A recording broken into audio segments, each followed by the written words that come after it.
आप देख रहे हैं इंडिया न्यूज़ का डिजिटल प्लेटफॉर्म। आपके साथ मैं रचना बंसल। महिला आरक्षण को लेकर कानून बन चुका है और कानून अब आगे लागू करने की तैयारी भी है। चूंकि लोकसभा राज्यसभा में इस बिल को पास करा लिया गया, चर्चा के बाद 2/3 से ज़्यादा वोट पड़े और फिर उसके बाद राष्ट्रपति ने भी हस्ताक्षर कर दिया है। लेकिन महिला आरक्षण कानून को लेकर अलग अलग पार्टी की अलग अलग राय रही।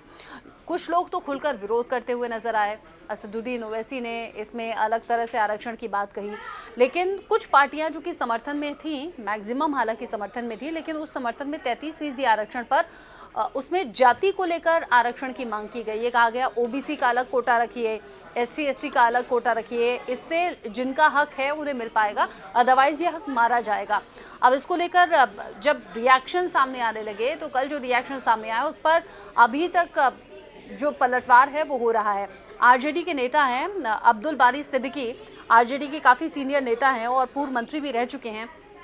अब्दुल बारी सिद्दीकी एक सम्मेलन में पहुंचे हुए थे। सैकड़ों लोगों की संख्या वहां पर मौजूद थी। उस सभा में अब्दुल बारी सिद्दीकी ने कहा कि भाई महिला आरक्षण कानून को लेकर जब उनसे पूछा गया तो उन्होंने कहा इसमें अति पिछड़ा और दूसरा कोटा भी तय कर दीजिए, नहीं तो क्या होगा, ये लिपस्टिक पाउडर और बॉबकट वाली जो महिलाएं हैं वो वहां पर चली जाएंगी और महिलाओं को उनका हक नहीं मिलेगा। क्योंकि आप लोगों की, यानी कि जो महिलाएं वहां पर बैठी थी, सादा सिंपल साधारण तरीके से जो आम गृहिणी थी, उनके लिए कहने लगे कि आप लोगों का हक तो भैया मारा जाएगा।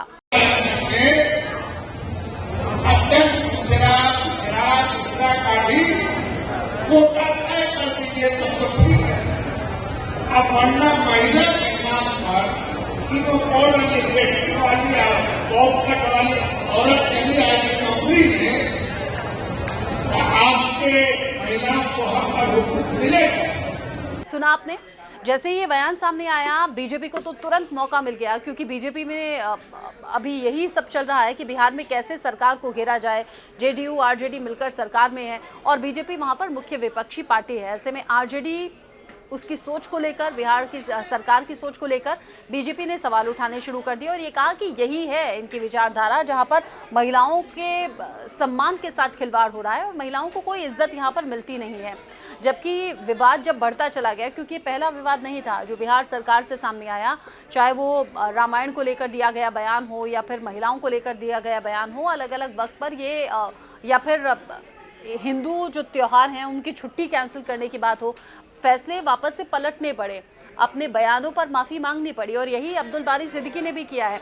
जब वो जान गए कि उनका ये बयान उनकी ही नहीं बल्कि नीतीश सरकार की मुश्किलें बढ़ा देगा, उनकी मुश्किलें और ज़्यादा इजाफा उनमें कर देगा, तो फिर यू टर्न भी इन्होंने ले लिया है। इनका कहना ये था कि सभा में सैकड़ों लोग मौजूद थे, वहाँ बहुत सिंपल साधारण महिलाएँ भी थीं जो आम भाषा में अगर कहें तो इसी तरह की भाषा में समझती, क्योंकि लोग उनसे पूछने लगे कि भाई आपके घर की जो महिलाएं हैं क्या वो लिपस्टिक पाउडर नहीं लगाती, क्या वो बाल नहीं कटाती, आपने ऐसे कैसे महिलाओं को लेकर बयान दे दिया और ये बयान तो आपत्तिजनक है, विवादित है, इस बयान को आपको वापस लेना चाहिए।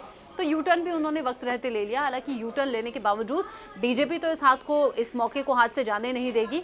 और अब्दुल बारी सिद्दीकी ने अपनी सफाई में यू टर्न लेते हुए बयान क्या दिया है वो भी आप सुन लीजिए और खुद तय कीजिएगा, नेता इस तरह के बयान क्यों देते हैं और क्यों फिर उनसे पलट जाते हैं।